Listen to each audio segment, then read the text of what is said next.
Oke, maaf, distraksinya banyak sekali.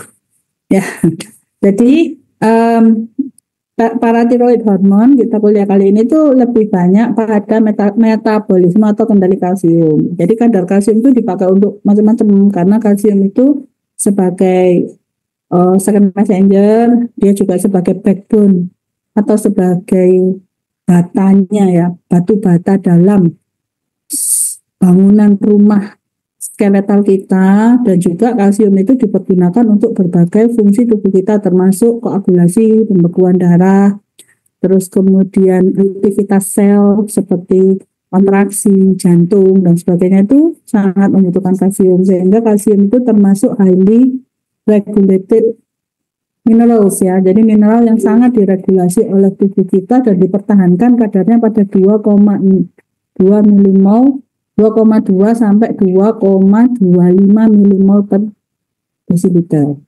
atau sekitar 8,5 sampai 9,5 miligram per desiliter.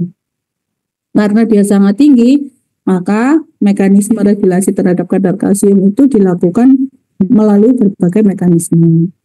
Nah, ini adalah kita udah masuk endokrin dan tadi paling juga sudah kuliah sama dokter Dini, ini reminder aja. Dan yang kita bahas sekarang adalah yang ini ya, freestanding endocrine gland, di mana dia bekerja sebagai fungsi endokrin yang mandiri didasarkan kepada target efeknya. Efeknya adalah mempertahankan kadar kalsium dalam batas normal. Nah, batas normalnya tadi 2,22 sampai 2,25 atau sekitar 8,5 sampai 9,5 miligram per desiliter. Ini sudah, jadi kita nggak bahas. Jadi yang kita bahas sekarang adalah yang freestanding hormon. Jadi hormon-hormon yang bekerja meregulasi kalsium, dalam hal ini utamanya kita akan bahas paratiroid. Kemudian kita akan membahas sel C yang menghasilkan kalsitonin yang semuanya akhirnya berpengaruh kepada proses pembentukan tulang. Jadi nanti kita juga akan membahas sedikit tentang proses pembentukan tulang. Jadi kelenjar paratiroid, kalau kalian ditanyain anatomi histologi, ingat ya, kalau anatomi histologi itu pertama mesti ditanya strukturnya seperti apa ya. Kalau kelenjar paratiroid strukturnya seperti bin ya, seperti kacang, ada 4. Nah, 4 di belakang dari tiroid, sebelah kanan ada 2 dan sebelah kiri ada 2. Jadi ada superior sama inferior. Ini pertama itu. Yang pertama adalah struktur, yang kedua letaknya di mana. Jadi dia terletak di kelenjar tiroid, jadi otomatis posisinya pasti di leher bagian depan. Yang ketiga itu pasti berhubungan dengan saraf, ya saraf. Jadi apa yang mempersarafi dari organ tersebut. Dan yang ketiga, yang keempat adalah apa yang memvaskularisasi. Jadi pasti akan ditanyain tentang VAN ya, vena, arteri, nervus. Jadi apa saja yang menjadi pembuluh darah yang memberikan darah, arterinya, yang mengambil darah, venanya, dan dia dipengaruhi oleh nervusnya apa. Jadi kalau ada anatomi histologi mesti itu. Kalau histologi berarti struktur selnya. Kalau anatominya tadi ya, bentuk, lokasi, VAN itu mesti berkaitan. Jadi kelenjar paratiroid itu ukurannya hanya 0,4 gram dengan bentuk bunder ovoid ya, sekitar 3 kali 6 mm, jadi cuma setengah senti, seperti ya tadi saya bilang kacang merah atau kacang tanah ya. Terus kemudian dia dipersarafi ya dari arteri tiroidea inferior. Bahasa Inggrisnya adalah inferior thyroid artery atau arteria tiroidea inferior, dan sparse reticular stroma ini adalah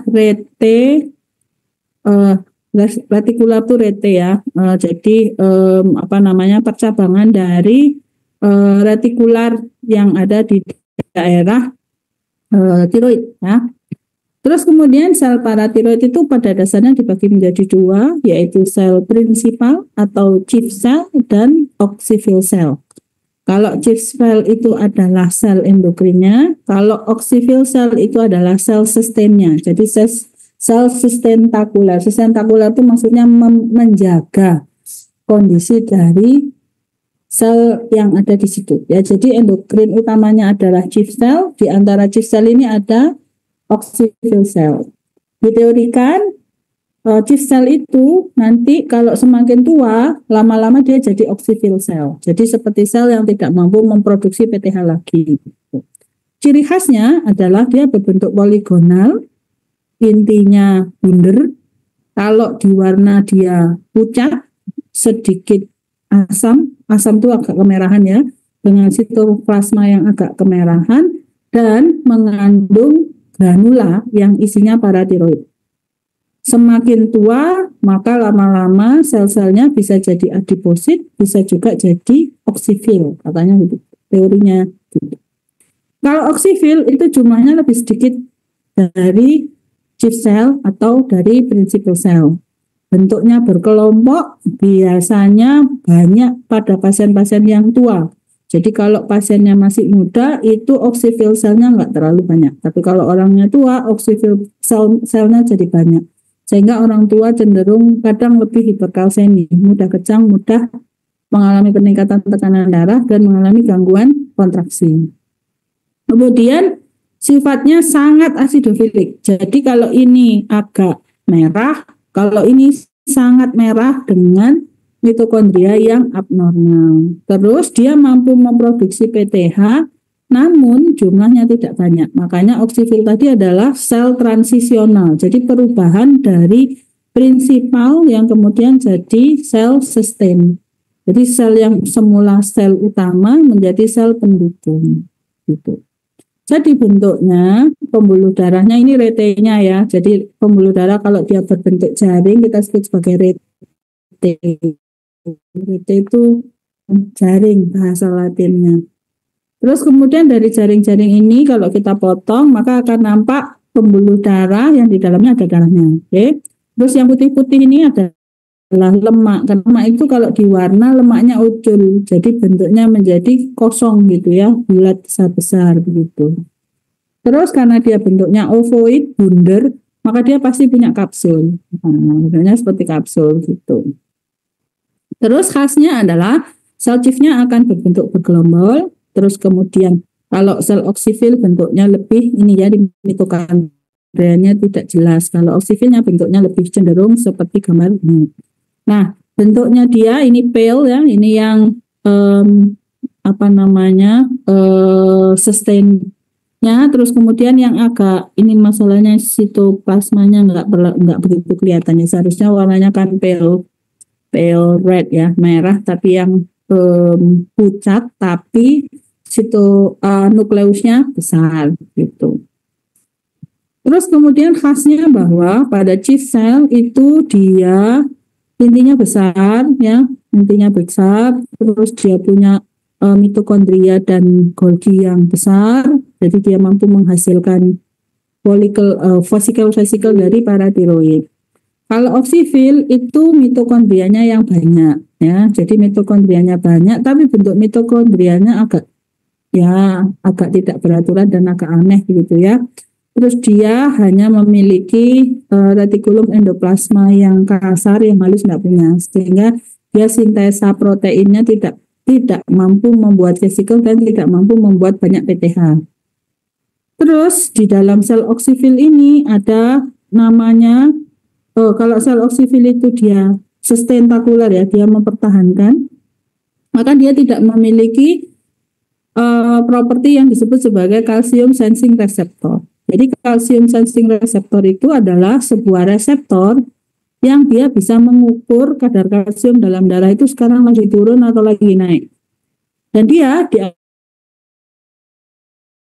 diaktifkan oleh kadmium ion. Jadi kalau misalnya kadar kalsium total, misalnya kalsium totalnya itu adalah meningkat, misalnya kadar kalsium total itu meningkat, tapi kalau kalsium ionnya ya dalam bentuk kalsium ionnya dia normal, maka paratiroidnya juga akan normal walaupun kadar kalsiumnya naik. Oleh sebab itu, ketika kita mengukur kadar kalsium, kita harus melihat itu kalsium ion atau kalsium total. Ya, yang mempengaruhi pelepasan paratiroid adalah ion kalsium. Jadi harus dalam bentuk ionized kalsium. Nah, paratiroid sendiri disintesis melalui proses transkripsi dan translasi gen. Jadi karena ada aktivasi dari reseptor dan sebagainya, akhirnya terbentuk, diteorikan bahwa dia terbentuk secara konstitutif ya. Konstitutif itu dia terus terbentuk tapi disimpan dalam vesikel. Begitu dia butuh, maka kemudian terjadi exositosis. Ya, jadi ketika kalsium sensing reseptornya aktif, terus exositosis gitu.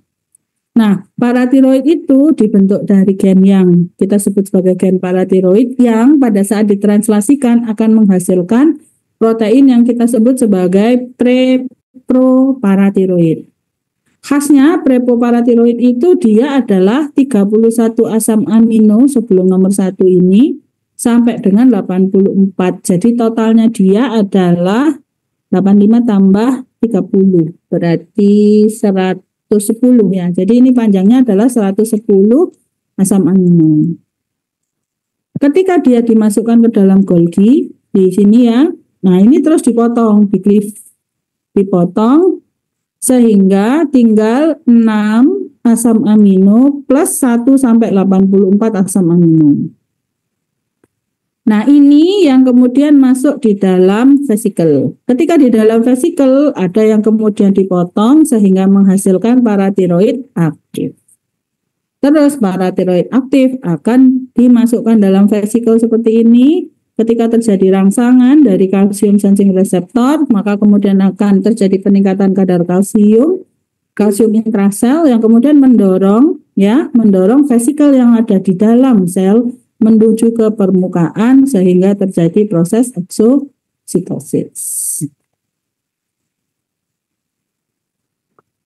Nah, paratiroid sel sendiri tadi ya gambarnya ini seharusnya dibalik. Nah, melepasnya itu nanti dia masuk ke dalam pembuluh darah melalui sela-selanya ya. Jadi karena paratiroid hormon itu 110 asam amino atau kalau dia dalam bentuk aktif dia adalah 81 sampai 84 asam amino, ukurannya lumayan gede. Karena ukurannya lumayan gede, maka nggak kayak steroid yang dari sini dia langsung keluar begitu, maka dia akan melalui ini sela-sela yang kita sebut sebagai fenestrated capillary. Jadi kapilernya itu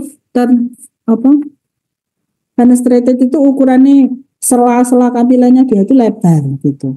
Jadi ketika paratiroid itu dilepaskan masuk ke dalam darah, maka di dalam sela-sela ini dia akan bergerak masuk ke dalam pembuluh darah, ke dalam vaskuler melalui jalur-jalur fenestrated dari pembuluh darah yang ada di dalam atau di sekitar dari sel chief-nya. Jadi dari sel chief ketika dilepas dia masuk ke interstisial dulu. Ketika masuk di interstisial dia akan menembus fenestrated cells dari kapiler untuk kemudian masuk ke dalam darah. Nah, paratiroid sendiri itu memiliki 3 fungsi utama, 3 target. Pertama, dia pergi ke osteoblast dulu. Jadi dia pergi ke osteoblast untuk mensinyal ya. Jadi osteoblast itu nanti dengan adanya PTH itu akan melepaskan protein. Nah, protein ini yang kemudian akan menyebabkan aktivasi dari osteoklas. Nah, ketika osteoklasnya aktif terjadi resorpsi tulang. Nah, resorpsi tulang ini yang kemudian akan memecah matriks tulang yang semula bentuknya gede padat menjadi sesuatu yang bisa dilepaskan sehingga kadar kalsiumnya meningkat di dalam sel. Berarti ini nomor 1. Yang kedua di dalam vaskuler, Yang kedua dia bekerja ke ginjal. Jadi dia pergi ke tulang ke sel OBL atau osteoblast. Osteoblast menghasilkan bahan biasanya kita sebut sebagai rank, ya, rank ligand. Terus kemudian dia akan menyebabkan aktivasi dari osteoklas. Osteoklas kemudian akan makan tulangnya, chew the bones, dan kemudian akan melepaskan kalsium ke dalam pembuluh darah. Terus kemudian dia bekerja ke ginjal ya. Nah, ketika dia bekerja ke ginjal, dia akan bekerja ke tubulus contortus distal. Nah, convoluted itu contortus muter ya. Tubulus contortus distal di ginjal yang kemudian menstimulasi reabsorpsi ya. Reabsorpsi. Kalau reabsorpsi itu berarti sudah pernah dibuang terus ditarik nih. Absorpsi kita makan terus kita ambil gitu ya. Terus kemudian yang berikutnya dia pergi ke ginjal secara tidak langsung menyebabkan aktivasi dari vitamin D. Jadi vitamin D itu aktif, karena vitamin D-nya aktif maka kemudian dia bisa menarik atau meningkatkan absorpsi kalsium di usus. Jadi absorpsi kalsium di usus, reabsorpsi kalsium di ginjal. Beda ya. Nah, terus kemudian dari 3 mekanisme ini, maka paratiroid akan menyebabkan peningkatan kadar kalsium dalam darah. Nah, struktur paratiroid tadi sudah disebutkan ya. Paratiroid itu memiliki gugus utama 1 sampai 84. Dulu sekali sebelum teknologi itu berkembang, kita itu hanya bisa mendeteksi cincin-cincin di nomor 8 dan nomor 18, sehingga menghasilkan yang kita sebut sebagai first generation PTH-SC. Jadi SC itu memeriksa kadar PTH. Jadi mengukur kadar PTH itu enggak cuman ini protein diukur, enggak, harus ada mekanisme untuk ini capture protein ini. Kalau protein ini ditangkap berarti ya ini benar-benar yang PTH-nya begitu.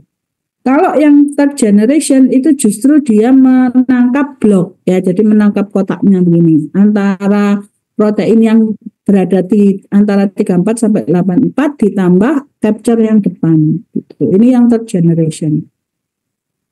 Jadi kalau para preproparatiroid itu memiliki 115 residu asam amino yang tadi ya 1 sampai 25 atau 1 sampai 31, ini kita sebut sebagai pro, terus ini adalah paratiroidnya. Kalau paratiroid itu masuk ke retikulum endoplasma yang halus, ya, kalau yang halus itu berarti dia sudah packing, siap keluar menuju ke Golgi, maka biasanya dia akan sisa pro PTH aja, terus ini dibungkus. Ketika dibungkus di dalam lisosom, dia ada juga yang masih bekerja dan mengcleavage atau memotong prosekuensnya sehingga menghasilkan paratiroid yang dari ujung N sama ujung C. Jadi N sama C itu terkait dengan urutan asam amino. Jadi DNA kita itu untuk mendeteksi bahwa aku nomor 1, kamu nomor berapa itu dari sekuens nitrogennya. Jadi kan kalau kita membuat DNA gitu itu kan akan ada backbone-nya, nitrogennya, dan kemudian ada C-nya. Jadi kita akan melihat arah nitrogennya ke arah karbon C-nya gitu. Sehingga kemudian biasanya kita sebut sebagai N-terminal dan C-terminal. Terminal itu berarti C-terminal itu buntut, kalau N-terminal itu depannya, kepalanya. Jadi dia menghitung angka 1, kita mulai dari N-terminalnya. Nah, paratiroid itu disintesis dengan bantuan dari CASR, calcium sensing receptor. Calcium sensing receptor ini tidak hanya mempercepat sintesa, dia juga mempercepat pelepasan paratiroid. Namun ada beberapa yang bilang dia sifatnya konstitutif, jadi secara kontinu dia menghasilkan, cuman kemudian disimpan di vesikel. Itu ada yang bilang seperti itu. Tapi ada juga yang bilang karena kalsium sensing reseptornya aktif, kemudian akan menyebabkan aktivasi dari beberapa reseptor intraseluler seperti RXR, retinoid X reseptor, atau vitamin D reseptor. Nah, ketika terjadi aktivasi ini, maka terjadi aktivasi dari sintesa bukan sintesa, translasi dan transkripsi dari gen PTH dan gen dari kalsium sensing receptor. Dan ini ternyata mengalami perubahan pada pasien dengan kelainan ginjal dan pasien dengan permasalahan pada ginjalnya. Jadi kalau ada pasien dengan kelainan ginjal itu biasanya paratiroidnya akan meningkat dengan penurunan kadar kalsium. Jadi hipokalsemia, hiperparatiroid. Nah, ketika terjadi translasi dan transkripsi dari PTH, ya, jadi terjadi PTH gennya aktif, terus menghasilkan mRNA, terus ditranslasikan. Nah,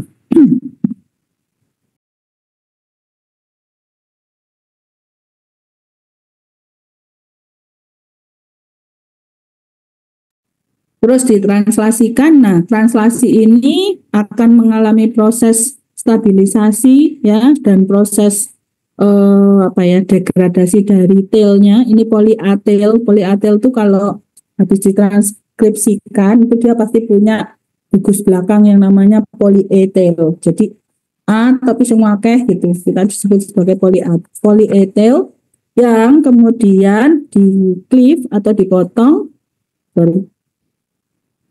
Mana tadi? Jadi kemudian dia akan dipotong oleh enzim-enzim yang ada pada Golgi sama retikulum endoplasma. Nanti akan disimpan dalam bentuk vesikel menghasilkan paratiroid hormon. Jadinya paratiroid hormon itu ternyata selain disintesis dengan akibat adanya aktivasi dari CASR, dia juga bisa dilepaskan oleh adanya aktivasi CASR.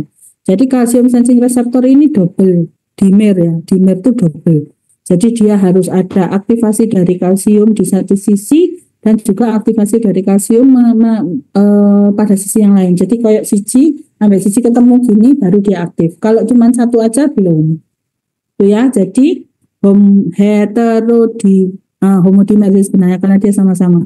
Homodimerisasi yang diaktifkan oleh kalsium ion akan menyebabkan penghambatan dari adenylat siklase. Karena ada penghambatan dari adenylat siklase itu akan menurunkan kadar siklik AMP. Tapi kalau dia berpasangan dengan G protein yang QE, kalau ini kan G protein yang QE, nah itu akan menyebabkan aktivasi dari fosfolipase C. Ya, fosfolipase C akan menyebabkan aktivasi atau pembentukan dari diaksilgliserol yang nanti akan mengaktifkan protein kinase, atau dia akan meningkatkan pembentukan inositol fosfat 3 atau fosfatidil inositol fosfat 2 ya, yang nanti akan memobilisasi kadar kalsium dari dalam retikulum endoplasma. Itu ada yang isinya kalsium untuk nyimpen kalsium intrasel, ada juga yang dia berada di luar yang berfungsi untuk melaksanakan metabolisme atau melaksanakan fungsi sel. Terus selain itu juga menyebabkan aktivasi dari MAPK, ini yang kemudian akan menyebabkan aktivasi dari sinyal yang akan menginduksi aktivitas dan juga proliferasi dari sel. Jadi CASR itu bisa menyebabkan penurunan siklik AMP, meningkatkan inositol fosfat 3, meningkatkan PKC, dan juga menyebabkan aktivasi dari fosfolipase A2 yang nanti akan meningkatkan asam arabidoma. Nah, ketika CASR itu aktif, aktivasi dari G protein coupled receptor, baik itu yang Q atau yang I, ya, nanti akan menyebabkan sinyal downstream yang akan menjaga, ya, mengatur terkait dengan sintesa paratiroid dari gennya. Selain itu juga ketika CASR-nya sudah banyak yang rusak misalnya, maka kemudian akan terjadi downstream untuk mengaktifasi dari CASR gene. Jadi CASR gene ini yang kemudian akan meningkatkan jumlah CASR yang ada di permukaan, dan ini diperantarai oleh vitamin D. Jadi vitamin D itu kalau dia meningkatkan PTH dalam tanda kutip secara tidak langsung, maka dia akan menyetop CASR. Tapi kalau dia lagi meningkatkan CASR, maka PTH-nya akan di shutdown. Jadi tidak bisa dua-duanya up. Karena kalau dua-duanya naik, nanti regulasinya jadi sulit. Nah, setelah paratiroid gene-nya itu tertranslasi akan jadi RNA, RNA akan membentuk preproparatiroid, preproparatiroid jadi dibungkus ya, jadi dibungkus, terus dibungkusnya ini terus di dalam bungkusannya dia dipotong. Sehingga kemudian jadi PTH, dan ketika ada aktivasi dari CASR maka akan terjadi peningkatan akan terjadi pelepasan paratiroid secara eksositosis. Nah, paratiroid kalau sudah masuk ke dalam darah ya seperti biasa, maka paratiroid akan berikatan dengan paratiroid reseptor atau PTHR, gitu ya. Nah, PTH itu ternyata ada dua di dalam tubuh kita. Yang pertama adalah PTH yang asli punyanya paratiroid. Yang kedua ada yang namanya PTHRP, PTH related protein. Dan ini adalah PTH yang dihasilkan oleh sel-sel ganasan biasanya, dihasilkan oleh sel-sel aneh atau sel-sel yang secara normal itu tidak akan memproduksi paratiroid. Sehingga kemudian paratiroid yang dihasilkan bukan oleh kelenjar paratiroid kita kenal dengan istilah PTHRP. Jadi kalau PTH yang ini asli diproduksi oleh paratiroid, kalau PTH yang ini diproduksi oleh selain paratiroid hormon. Namun dua-duanya bisa berikatan dengan paratiroid hormon reseptor. Ingat ya, karena ini protein, dia bentuknya, jadi protein itu semua bentuknya panjang, terus nanti dia akan folding. Nah, folding itu melekuk-lekuk sesuai dengan arah dari atom-atom yang ada di dalam tubuhnya, di dalam panjangnya itu, sehingga kemudian menghasilkan berbagai struktur protein yang berbeda. Tapi pasti ujung terminal N, berarti ini adalah yang nomor satunya, sedangkan ujung terminal C berarti ini adalah nomor terakhirnya, gitu ya. Nah, paratiroid hormon itu berikatan dengan G-protein. Jadi PTH itu termasuk G-protein couple reseptor. Dia bisa berikatan dengan G-protein alfa, gamma, atau beta. Kalau terjadi ikatan antara PTH reseptor dengan G-protein ini, maka akan terjadi aktivasi dari G-protein alfa yang kemudian menyebabkan perubahan GTP menjadi siklik GMP yang kemudian menyebabkan aktivasi dari DAG, diasilgliserol, dan inositol fosfat 3. Nanti dia akan bekerja pada kanal kalsium yang ada dalam retikulum endoplasma yang ada dalam sel, karena kalsium itu punya cadangan di RE.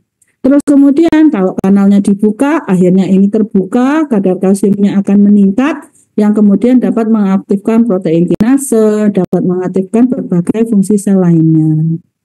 Begitu juga ketika yang aktif adalah alfa yang S, kalau ini adalah alfa Q, kalau alfa S akan menyebabkan aktivasi dengan bantuan GTP akan menyebabkan aktivasi dari ATP menjadi siklik AMP. Jadi adenilat siklase yang meningkat. Karena ada peningkatan adenilat siklase, maka akan terjadi peningkatan siklik AMP. Nah, siklik AMP ini akan memfosforilasi protein kinase A sehingga berubah menjadi protein kinase A yang aktif. Nah, protein kinase A aktif akan mengaktifkan enzim, mengaktifkan apa saja yang bisa dikinasein sama dia. Jadi bisa ditransfer, bisa dipatahin atau bisa diapakan sehingga kemudian hormon atau bukan hormon ya, enzim atau bahan-bahan yang ada di dalam selnya itu bisa on atau bisa off gitu ya. Jadi DAG-PKC ini akan meregulasi apa yang ada di dalam sel, begitu juga dengan protein kinase. Nah, kalau dia sudah masuk ke dalam darah, ya, terus kemudian apa yang terjadi dengan kadar paratiroidnya? Ya, paratiroidnya akan naik. Tapi kalau naik terus kan kadar kalsiumnya bisa naik terus. Oleh sebab itu, paratiroid harus dipotong. Nah, cara motongnya bagaimana? Biasanya melalui pemotongan cleavage sederhana di hepar, ya, jadi hepar itu langsung memotong sehingga menghasilkan PTH fragmen. Jadi PTH-nya berubah menjadi fragmen-fragmen yang menjadikan ujungnya menjadi NH2 terminal dan COOH terminal. Jadi ini bagian depan, ini yang bagian belakang. Nah, COOH terminalnya itu ternyata juga ada beberapa yang akan berpengaruh kepada signal dari PTH. Jadi kalau COOH-nya banyak, dia terus akhirnya bisa berhenti mensintesa atau malah justru meningkatkan, tergantung pada saat itu dia menyebabkan respon apa di dalam tubuhnya. Nah, yang mengendalikan itu, yang mengendalikan kapan kok kudu dipecah, kapan harus itu ternyata banyak sekali. Termasuk di dalamnya adalah vitamin D, kemudian kadar kalsium sendiri, kemudian kadar fosfat itu justru meningkatkan, kadar FGF23 ini juga akan meningkatkan, dan akhirnya akan menyebabkan perubahan pada kadar PTH. Jadi kalau ada kalsitriol, PTH-nya mudun. Kalau ada kalsium yang tinggi, PTH-nya juga turun. Kalau fosfatnya tinggi, PTH-nya jadi naik. Kalau F3, kalau ada FGF23, nanti akan menyebabkan penurunan dari kadar PTH. Jadi chief cell atau parathyroid cell atau principal cell itu dipengaruhi oleh banyak hal yang sekarang juga masih kita pelajari bagaimana metabolismenya. Terus kalau dia masuk ke dalam darah, kalau dia pergi ke hepar, dia akan dipecah jadi fragmen. Kalau dia pergi ke ginjal, dia akan bekerja seperti halnya kerja dari paratiroid pada ginjal. Jadi paratiroid pada ginjal gimana caranya tadi? Peningkatan penurunan kadar kalsium menyebabkan aktivasi dari kalsium sensing receptor yang ada di principal cell atau chief cell yang kemudian melepaskan paratiroid ke dalam darah. Paratiroid akan bekerja pada sel-sel yang memiliki paratiroid reseptor. Paratiroid reseptor ada di dua tempat utamanya. Yang pertama adalah di tulang, kemudian di ginjal. Di ginjal itu dia bekerja melalui dua mekanisme. Yang satu dia menyebabkan reabsorpsi kalsium, yang kedua dia menyebabkan aktivasi CYP27B1 atau 1,25 hidroksilase. CYP27B1 ini yang akan merubah 25-OHD atau pre-vitamin D menjadi vitamin D. Nah, vitamin D ini kemudian akan berikatan dengan vitamin D reseptor di usus yang akan menyebabkan peningkatan absorpsi kalsium. Kalau PTH dengan PTH reseptor di ginjal akan menyebabkan aktivasi dari kanal untuk menarik kalsium dalam tubulus ginjal masuk ke dalam darah sehingga disebut sebagai peningkatan reabsorpsi kalsium. Sedangkan paratiroid akan menempel pada paratiroid hormon reseptor di osteoblast yang menghasilkan bahan untuk mengaktifkan osteoklas. Jadi bukan osteoblastnya sendiri yang aktif. Jadi osteoblast memerintah osteoklas untuk menggerogoti tulangnya sehingga terjadi resorpsi tulang.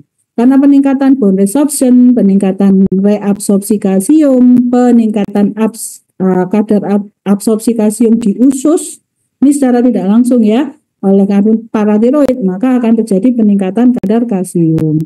Ketika kadar kalsium ion meningkat, maka akan terjadi feedback. Nah, dikasih tahu, aku wis cukup, maka CASR akan berhenti, paratiroid turun, semuanya turun, kadar kalsiumnya akan turun, naik ke nemenan, balik mana, memberi feedback positif, sehingga kemudian aktif, terus lagi begitu ya. Jadi tubuh kita itu selalu berbentuk serto. Jadi jangan sampai kendali itu lepas gitu ya, jadi dia naik turun gitu. Jadi ketika dia aktif terlalu tinggi, nanti di feedback, habis feedback kan turun semua, terus akhirnya agak turun sedikit, feedback lagi, oh naik lagi gitu ya. Jadi seperti itu karena dia dikendalikan berdasarkan kadar kalsium ada dalam darah. Kalau di dalam usus apa yang terjadi? Nah, karena fungsi dari paratiroid itu adalah meningkatkan vitamin D. Nah, vitamin D ini yang akan membantu masuknya kalsium ke dalam darah. Jadi dari lumen usus ini kalsium bisa bergerak keluar masuk ya melalui kanal ini ya, ini yang kita sebut sebagai paracellular secretion atau transport ya. Jadi ada bolongan di antaranya. Jadi dari sini ke sini itu bisa langsung lewat. Tapi ini syaratnya harus ada perbedaan gradien konsentrasi. Jadi kalau kalsium di sini tinggi ya dari sini masuk ke sini. Kalau kalsium di sini yang tinggi di sini rendah justru ini ke sana. Gitu ya. Jadi ini tergantung kepada gradien konsentrasi, perbedaan konsentrasi antara yang datu sini dengan yang ada di sini. Nah, ketika terjadi aktivasi dari vitamin D, maka vitamin D akan menyebabkan aktivasi dari TPRPV. Ini transvalinoid, depannya itu ini protein yang mentransport kalsium. Ya, jadi karena ada peningkatan kadar kalsium, maka TPRPV akan aktif sehingga membawa kalsium. Karena kadar kalsiumnya di sini tinggi, akan dibantu oleh PNCA1B untuk kemudian dikeluarkan ke dalam dimasukkan ke dalam darah. Jadi absorpsi itu enggak cuma sekedar aku lewat, enggak, ada mekanismenya. Selain itu juga bisa lewat kanal, ya. Nah, kanal ini karena ada kanal kalsium, maka kemudian kalsiumnya akan kanal kalsiumnya terbuka. Kalau kadar di sini tinggi, maka kalsiumnya akan masuk. Kalau kadar kalsium di sini rendah, justru kalsiumnya di sini akan keluar ke sana. Itu yang repot ya. Jadi kanal kalsium ini aktivasinya biasanya ditentukan dari perubahan kadar dari natrium dan perubahan kadar glukosa. Jadi bagaimana pengaruh kadar glukosa pada absorpsi dan reabsorpsi dari kalsium? Ya, kalau di sini terjadi perubahan kadar konsentrasi dari kalsium dan natrium, maka sel akan berusaha mengatur agar dia tetap dalam posisi resting membran potensial yang bagus. Karena kalau enggak, nanti dia pecah gitu atau rusak, gitu ya. Ini adalah nama-nama lainnya. Jadi kalsium itu bisa masuk melalui paracellular transport. Ini paracellular transport yang ini ya, jarak antara dua sel ini. Nah, ini namanya nama proteinnya itu claudin. Jadi claudin 2, ada claudin 16 kalau nggak salah. Macam-macam ya, claudin itu banyak. Nah, fungsinya dia adalah membawa melalui celah. Kalau yang ini kita sebut dengan difusi terfasilitasi. Jadi ini adalah lumen. Jadi ini adalah lumen usus ya.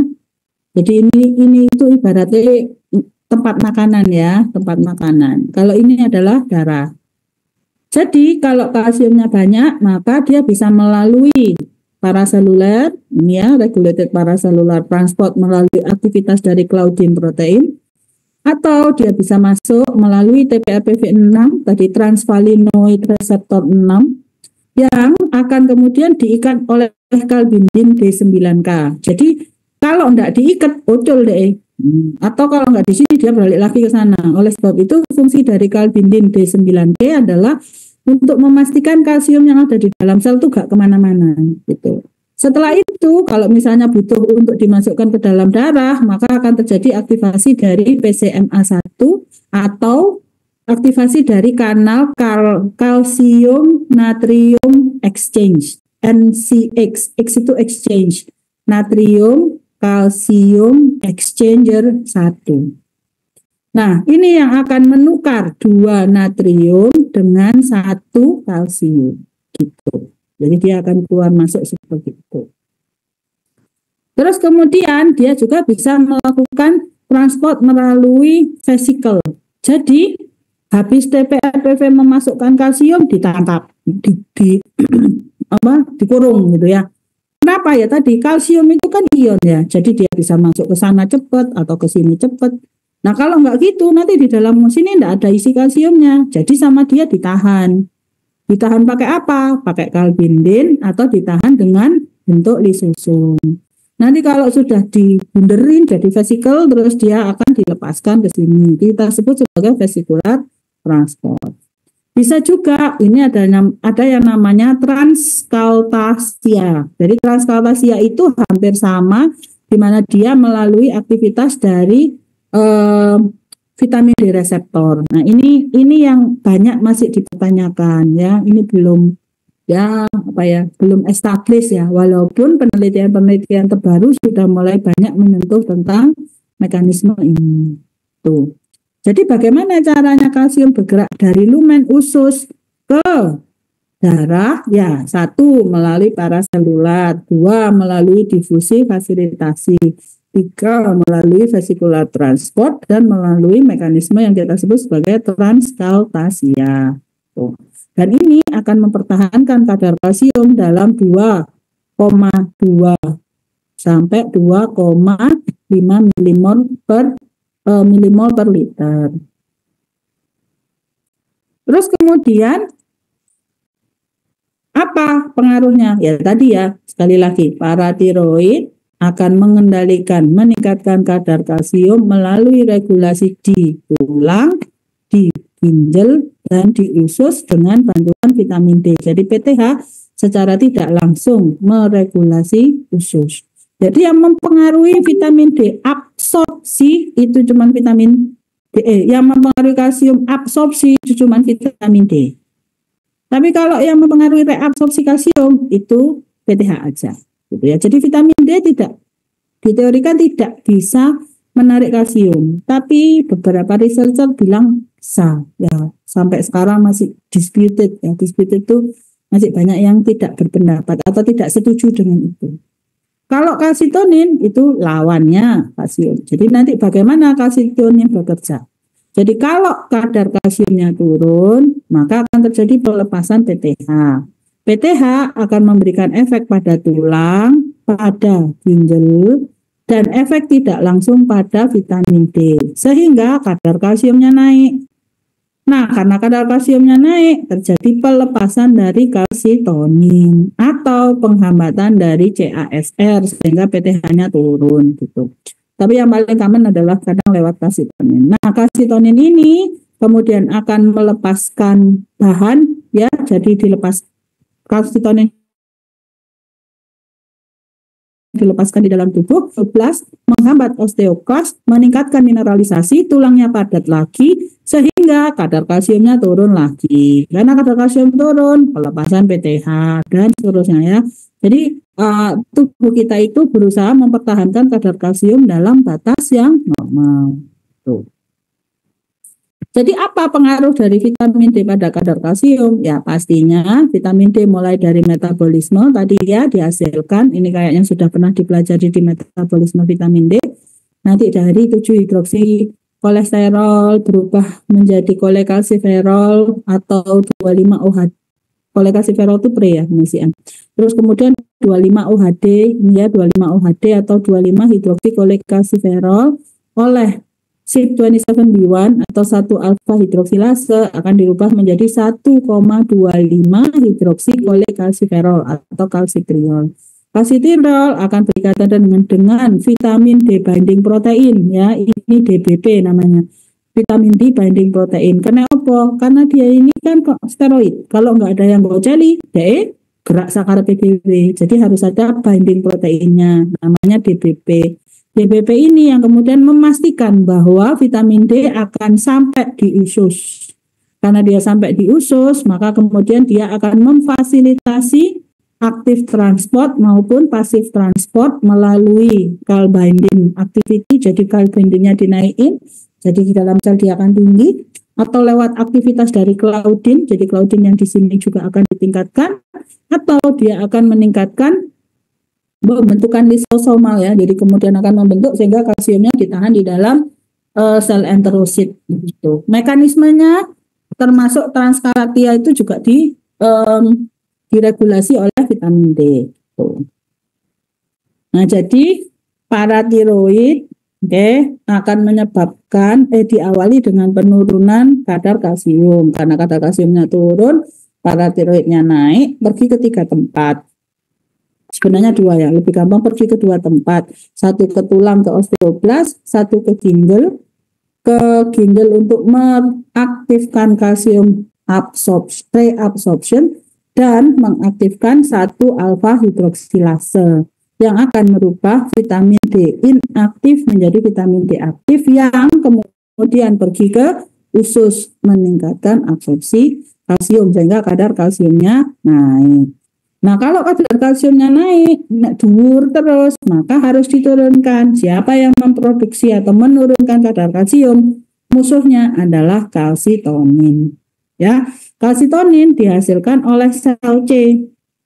Siapa itu sel C? Sel C adalah sel-sel parafolikular. Ya, jadi kalau tiroid itu ada folikelnya, jadi ini namanya folikel, bentuknya bundel. Ya, folikel ini adalah sel-sel folikuler ya. Kalau ini adalah sel-sel parafolikuler. Para itu di sampingnya, ya di sisinya atau di sekelilingnya itu juga boleh. Pokoknya di sekitar dari sel-sel folikel. Nah, sel-sel parafolikular ini atau sel C ini ya, jadi dia akan menghasilkan bahan yang namanya kalsitonin dan sifatnya dia neuroendokrin.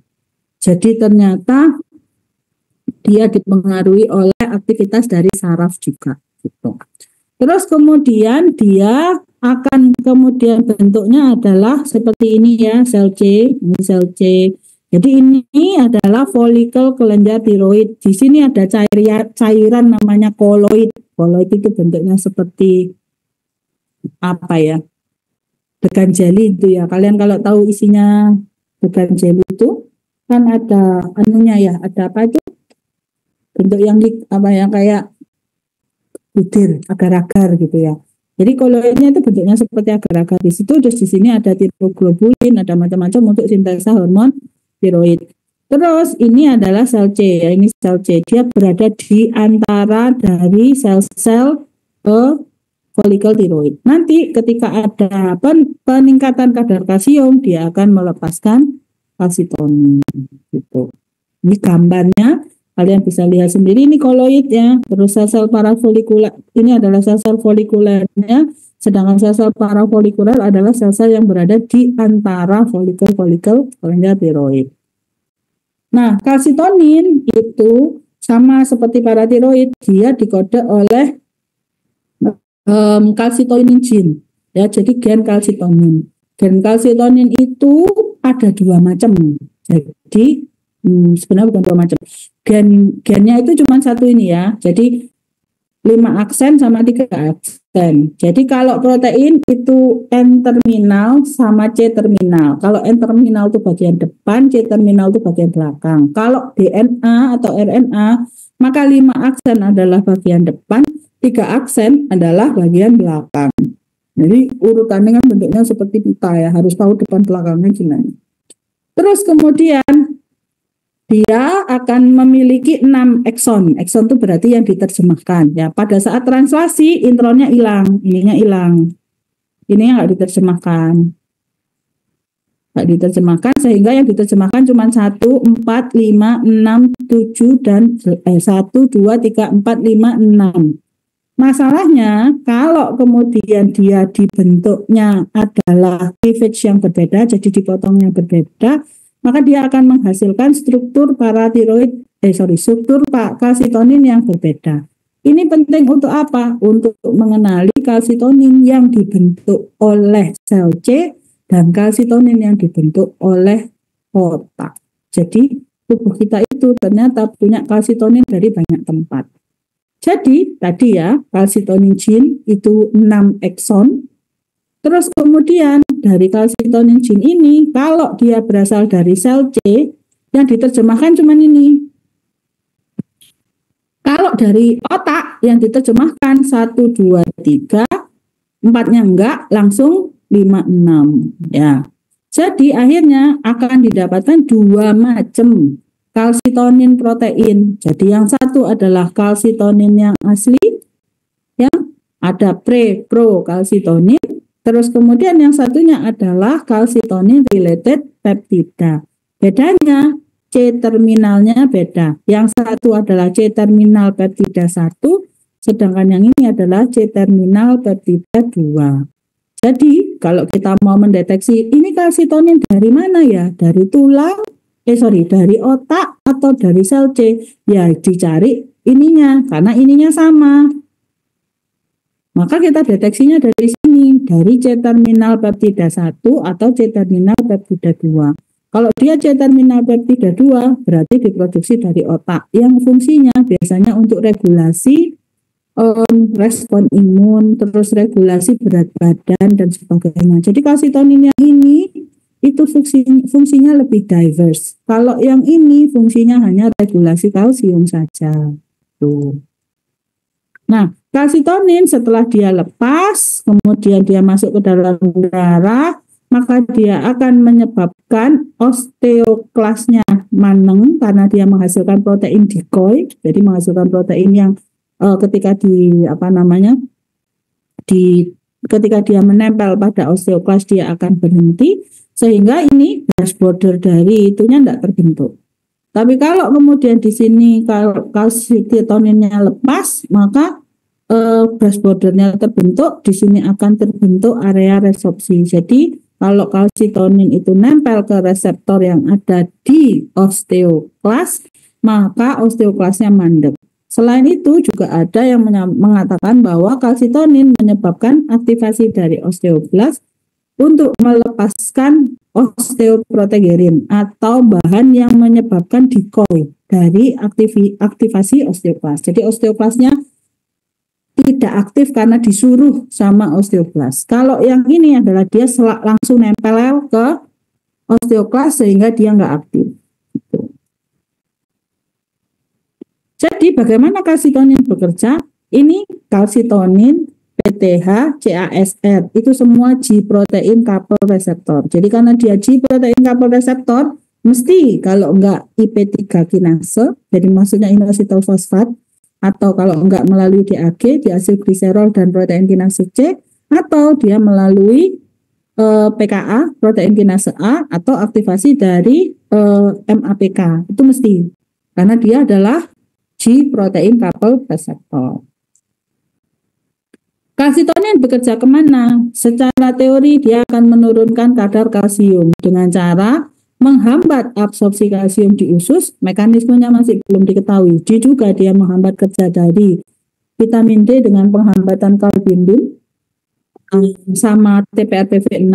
Terus kemudian dia juga bisa menyebabkan penghambatan dari reabsorpsi kalsium di usus. Di ginjal. Saya belum bertemu jurnalnya sejauh ini, jadi ada kata-kata seperti ini masih dispute, jadi ini masih dipertanyakan.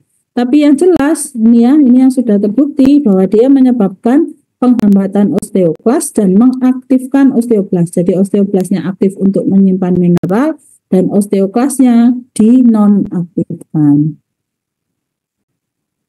Jadi bagaimana tubuh kita menyeimbangkan kadar kalsium? Tadi ya, kalau kadar kalsium tinggi, maka terjadi perangsangan melalui neuron, tapi dia bukan neurohormon ya. Kalsitonin itu bukan neurohormon, dia itu endokrin.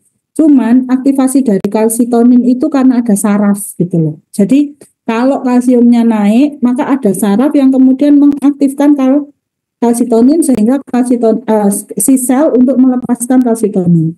Beda dengan yang ini. Kalau paratiroid, begitu kalsiumnya turun, terjadi rangsangan terhadap kalsium sensing reseptor yang ada di paratiroid, kemudian PKH-nya lepas gitu ya.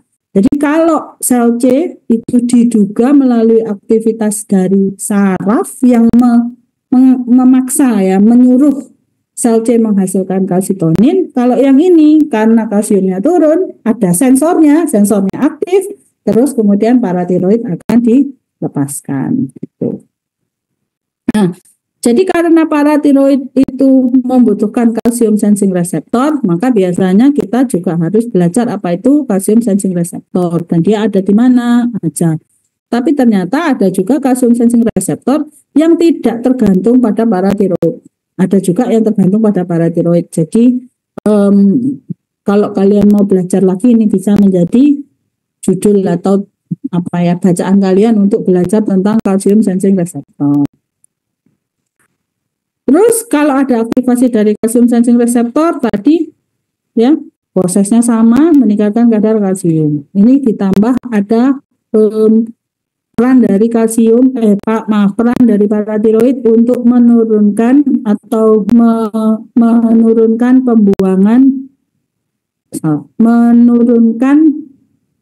pengambilan fosfat. Jadi kalau kalsiumnya dibuang, fosfatnya ditarik. Kalau fosfatnya dibuang, maka kalsiumnya ditarik. Begitu. Di ginjal itu gitu, ya. Kebalikan selalu. Nah, kalau sederhananya sebenarnya ini ya. Jadi kalau ada penurunan kadar kalsium, paratiroid akan aktif, kemudian melepaskan PTH, sedangkan sel kalsitoninnya akan terhenti karena rangsangan saraf untuk melepaskan kalsitonin tidak ada. Kemudian paratiroid akan bekerja pada 3 tempat tadi, sehingga akhirnya menyebabkan kadar kalsiumnya meningkat. Kalau kadar kalsiumnya naik, ingat ya, ion harus bentuk Ca2+. Kalau bentuknya kadar kalsiumnya enggak akan meningkatkan kadar PTH. Ya, dari kadar terjadi peningkatan kadar kalsitonin, maka pembuangan kalsium akan ditingkatkan, terus kemudian fosfatnya juga dibuang. Nah, ini yang agak aneh. Nah, bukan aneh ya sebenarnya. Ada beberapa yang mengatakan bahwa kalau kalsiumnya ditarik, fosfatnya dibuang. Tapi kalau kalsitonin sama PTH di dalam gambar ini, kesannya dua-duanya dibuang. Padahal sebenarnya dua-duanya dibuang atau ditarik. Jadi sebenarnya tergantung pada aktivasi dari protein kanal apa ya, dalam kondisi apa, begitulah prinsipnya, begitu aja. Nanti kalau mau belajar lebih lanjut bisa itu untuk S2 maupun S3. Tapi prinsip dasarnya adalah ketika terjadi penurunan kadar kalsium yang aktif adalah PTH, bekerja pada ini. Kalau peningkatan kadar kalsitonin, nanti utamanya peningkatan kadar kalsium nanti utamanya meningkatkan kadar kalsitonin yang meningkatkan storage kalsium di tulang. Semua kalsium kita itu disimpan di tulang. 99% kalsium kita ada di tulang. Oleh sebab itu, ketika masa muda kita itu diminta untuk banyak minum susu. Untuk apa? Memastikan bahwa densitas tulang kita itu pada batas tertinggi, peak bone mass gitu. Nah, peak bone mass itu tercapai di usia 25 sampai 27. Jadi kalau usia kamu belum 25 sampai 27, jangan lupa makan kalsium yang banyak, minum kalsium yang banyak, terus aktivitas fisik yang tinggi biar massa tulang atau densitas tulangnya padat. Kalau densitas tulangnya padat, nanti pas tua itu nggak gampang fraktur patologis, tidak mudah mengalami osteoporosis dan tidak mengalami gangguan mobilitas. Ya. Nah, kenapa kok begitu? Karena kalsium penting untuk yang namanya homeostasis dari pembentukan tulang. Nah, tulang kita itu pertama modelingnya itu diawali dengan adanya aktivasi dari sel-sel osteoklas akibat adanya aktivasi dari osteoblas. Jadi osteoblas itu menghasilkan bahan yang namanya RENK ya. Panjangannya saya lupa. Tapi yang adalah something kinase, L-nya itu ligan ya. Nah, peningkatan dari RENK dari osteoblas ini disertai dengan penurunan osteoprotegerin OPG ini akan disertai dengan peningkatan colony stimulating factor ini yang merupakan materi yang bisa menyebabkan peningkatan jumlah osteoklas.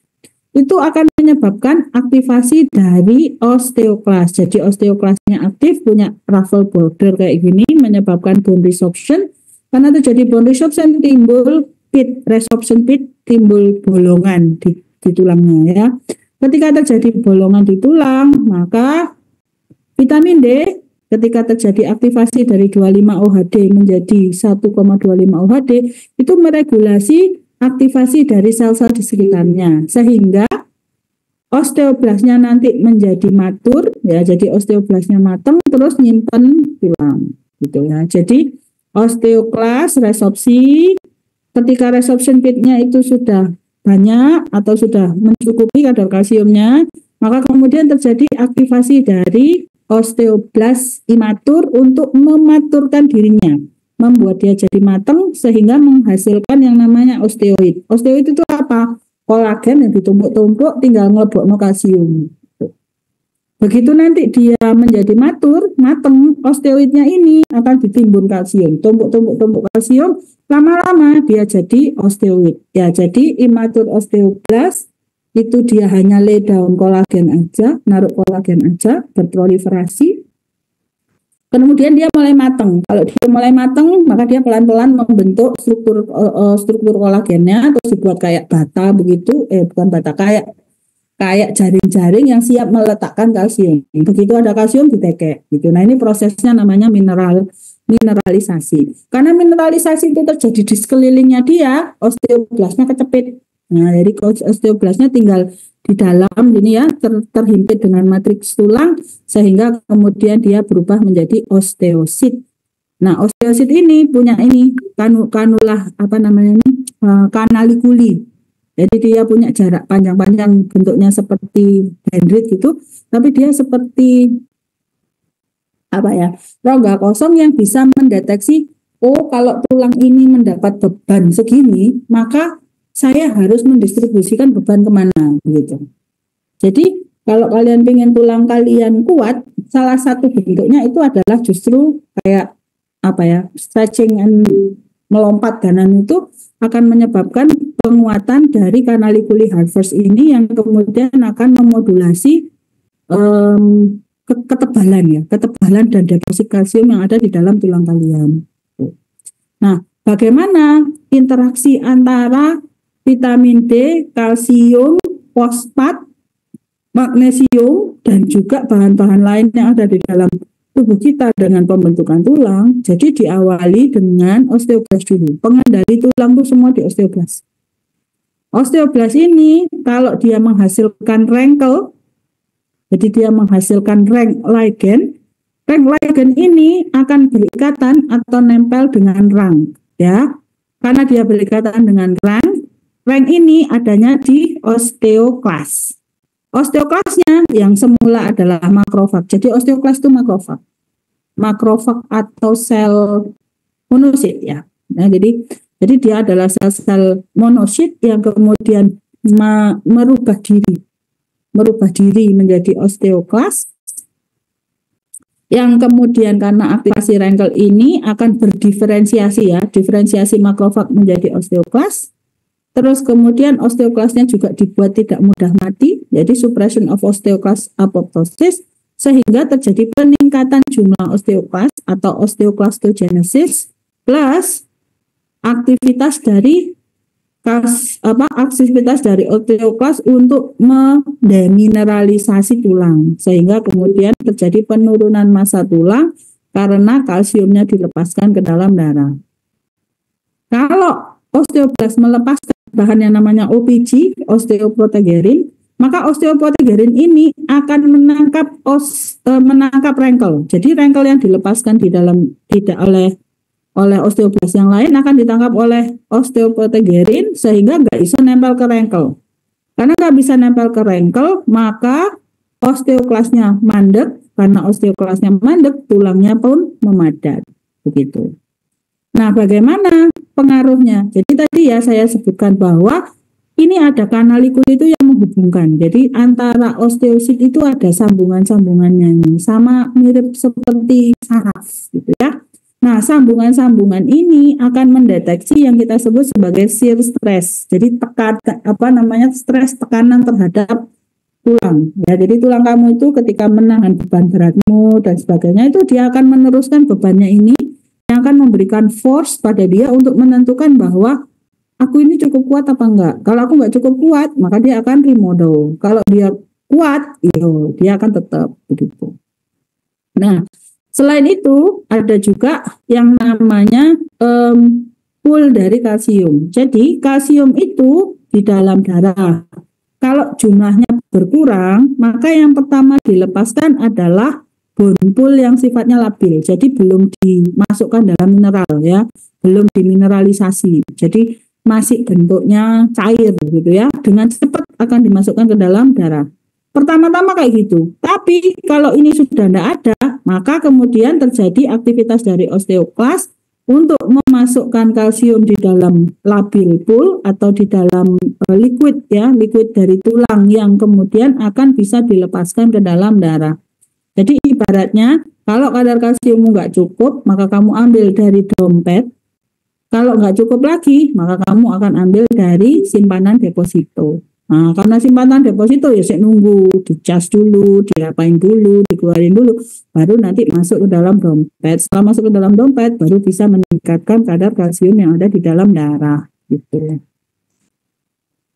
Nah, ini adalah bagaimana osteoklas melakukan remodeling. Ya, jadi osteoklasnya begitu dia aktif, dia akan membentuk brush border. Brush itu seperti sapu, ya, jadi bentuknya seperti sapu begini, ini brush border. Terus dia akan menghasilkan semacam bahan asam, ya. Karena dia sifatnya asam, maka dia akan menghancurkan tumpukan tulang yang sudah memadat. Nah, ketika terjadi penghancuran ini, maka kemudian akan terjadi perubahan pada struktur dari tulang, terus nanti osteoblasnya akan aktif, terus ditumpuk lagi, menghasilkan tumpukan tulang yang baru. Gitu. Jadinya, bagaimana pengaruh paratiroid dengan struktur tulang? Kalau paratiroidnya banyak, maka osteoklasnya akan banyak yang aktif, maka kemudian tulangnya banyak yang kropos. Itu aja prinsipnya. Nah, kenapa kok bisa seperti itu? Yo, kalau misalnya kita belajar nanti pada saat PSEMN ya di patologinya, jadi orang itu bisa mengalami penurunan atau gangguan pada kalsiumnya berupa peningkatan kadar kalsium atau penurunan kadar kalsium. Kenapa kok kalsiumnya bisa naik? Ya mungkin karena ada tumor yang menghasilkan paratiroid terus-menerus. Atau bisa juga adanya kelebihan vitamin D.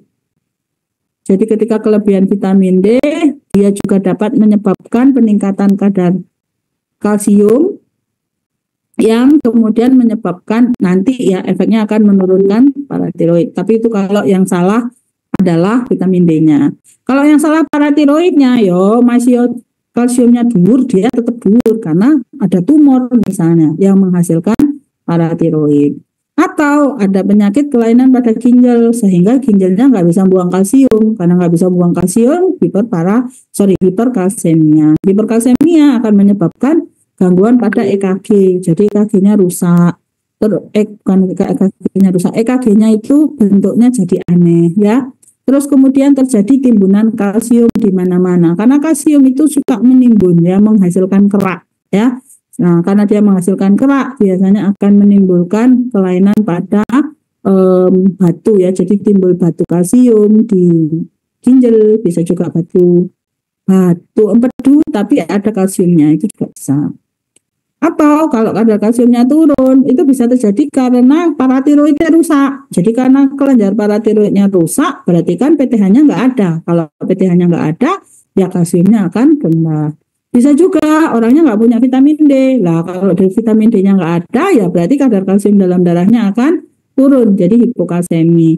Atau bisa juga karena dia nggak banyak aktivitas. Karena nggak banyak aktivitas, maka terjadi demineralisasi dari kalsium, sehingga demineralisasi dari tulang, sehingga kalsiumnya kemudian tidak banyak yang bukan demineralisasi ya. Jadi kalsiumnya kemudian cenderung ditahan di dalam labil pool dari tulang. Jadi karena ditahan di dalam labil pool dari tulang, tapi tulangnya tetap gak kuat karena dia disimpannya bukan sebagai mineralize. Jadi kalsium itu ada yang dalam bentuk mineralize, jadi dalam bentuk yang dimineralisasi nempel, atau dalam bentuk yang cair ya, fluid gitu.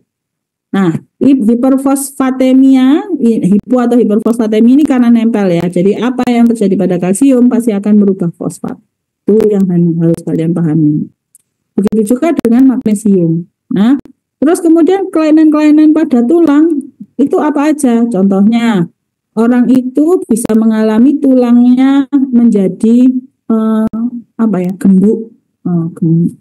Gembuk itu apa? Lunak. Nah, jadi tulangnya itu tidak punya kalsium yang banyak. Nah, karena dia nggak punya kalsium yang banyak, namanya osteomalasia. Jadi tulangnya itu isinya cuma kolagen kalau kalsiumnya. Kalau osteoporosis, ya itu tulangnya ada, tapi mau siti. Ya, jadi mineralisasinya normal, kalsiumnya ada, itunya ada, cuman gak akeh. Gitu ya. Jadi mineralisasinya normal. Kalau osteomalasia itu mineralisasinya abnormal. entah dia nggak punya kalsium atau kalsiumnya nggak bisa disimpan, nggak bisa dijadikan mineral di dalam tulang. Gitu. Atau juga misalnya kelainan pada estrogen atau ada gagal ginjal atau insulin, gangguan insulin itu ternyata juga dapat menyebabkan gangguan pada pembentukan osteoid atau pada pembentukan tulang. Jadi hal-hal ini ya kotak-kotak ini adalah adalah beberapa hal yang dapat menyebabkan kelainan pada tulang ya. Oke, itu kuliah saya hari ini. Kalau ada pertanyaan silahkan. Materinya sudah ya.